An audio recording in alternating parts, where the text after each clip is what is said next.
pretty good, huh? Questions? What do you say? Guys, I mean, do you feel like you've sort of come on these last couple of weeks to claim one of those starting, I guess, third receiver jobs? Yeah, I've been working hard the last couple games, kind of coming out of my shell a little bit. Would have liked to do that earlier in the season, but it's a tough offense. Got to get acclimated, and when the ball comes your way, you just got to make a play. And it had more last game than it had before, and I'm ready to step up and take that third spot. What do you think? I mean, do you think it's that mental side of things that just was the reason it sort of took this long for you to get in there? It could be mental, but it could also be a lot of other things. It's just the offense, and but like you said, it could be mental, it could be something else. I don't know, but whether the ball comes my way or not, if it does, I'm gonna make a play on it. How did you get yourself out of that shell? What was that? How did you get yourself out of that shell? Just having to play with confidence. I talked to Coach Cheney, and I had confidence going into the season, and maybe it dropped off a little bit, and just kind of having to pick that back up. Talking to Tyler and Tez, and just going out there, be confident in myself, make the plays I know how to make, and just do that, take it back to step one, and then move forward again. You also have to build a rapport with Peterman, kind of get some confidence between the two of you too. Yeah, definitely. Working with Chad and then Nate, and back and forth, and then having to go back to Nate. You definitely have to get the timing down and everything. Every receiver and quarterback does. But we feel good now. We feel comfortable, and got to be on the same page, mentally too, with checkdowns and stuff. So we're getting there and feel comfortable with that. How long did it take everyone to feel comfortable? It's different because we have a different game plan every week. So some things you get more comfortable than others. Week after week, depending on what defense you're facing or who the team is, you're going to have different reads, different coverages to make. So it all just depends on that week. But you got to adjust fast because we could prepare for something and they come out and do something completely different. So you just have to be an athlete and prepare for everything.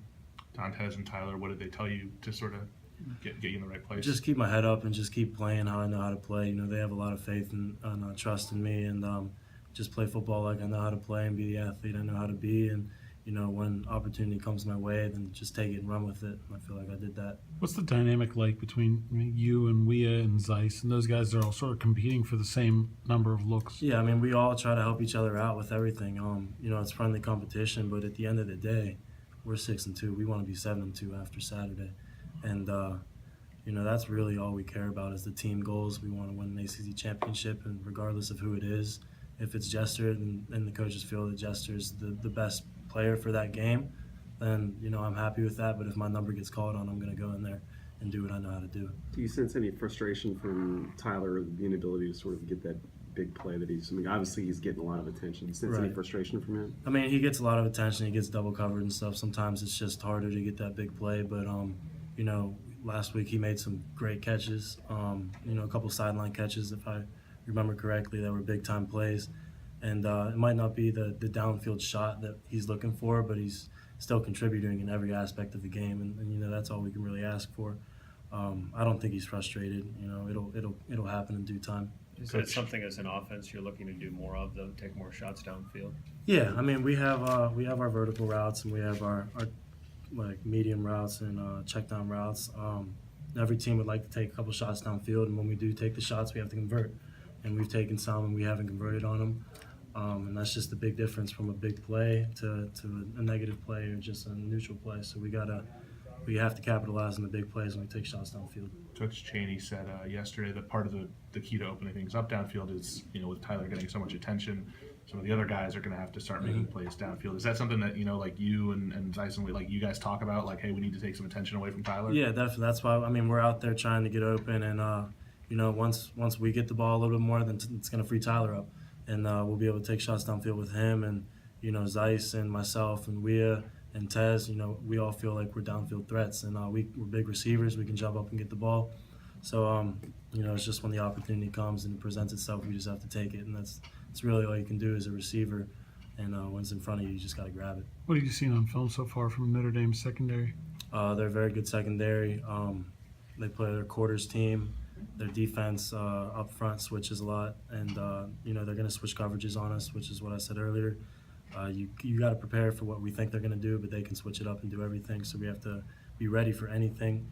But they're a very good secondary. They're very experienced. I believe their safety's out for the first half of the game for the targeting. So you know, we have to come out with a lot of energy because we came out flat the last couple of games. So we have to start off fast.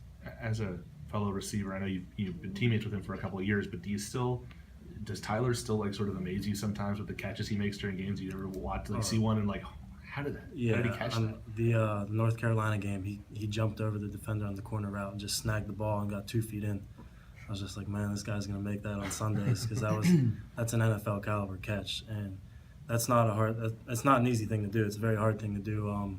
But his body control in the air and just all the time is amazing. So, I mean, it's a daily thing. You know, we see him do something, and I mean, it's a lot of the receivers. All these guys are great athletes. Like we'll do some great things, and Taz will do some great things. You just sit back and like, wow, like I'm around some very talented people, and just got to put it together. You know.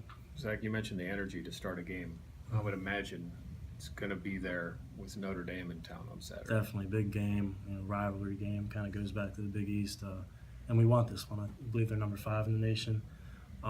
So you know, we've had a good week and we feel prepared, and you know, we're going to come out swinging. We're going to come out fine. You know, we feel like we can compete. We can beat them, and they're a very good team. It's going to be, you know, hard to do that, but you know, we're very confident in ourselves and our team and what we can do.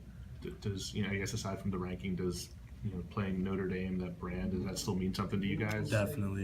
You know, being a Pitt fan before, it goes way back, the Pitt Notre Dame rivalry, and you know, we want this one bad. You know, don't want to drop 2 in a row, and you know, everyone wants to beat Notre Dame. I mean, I don't think a team on their schedule comes across it and say, oh, it's Notre Dame week, we don't care. You know, it kind of gives you a little bit more juice, a little bit more energy, so we're excited for that. Thursday night was only your guys' second loss. What makes you think that, you know, you guys can bounce back from defeats like that and sort of fix what went wrong? Because we beat ourselves. You know, North Carolina did a great job, but we had so many mistakes. Like I said, North Carolina is a great team, but you know, we feel the only team that can beat us is ourselves, and we made a lot of mistakes and we didn't execute correctly on a lot of things. So you know, it kind of comes down to that, and you can't win a game when you play 2 people, yourselves and the other team. You just have to focus on them and do what you know how to do. But we're very confident in ourselves, confident in the guy next to each other, and you know, we don't think we could lose again. We don't think we should lose at all. All right. Good.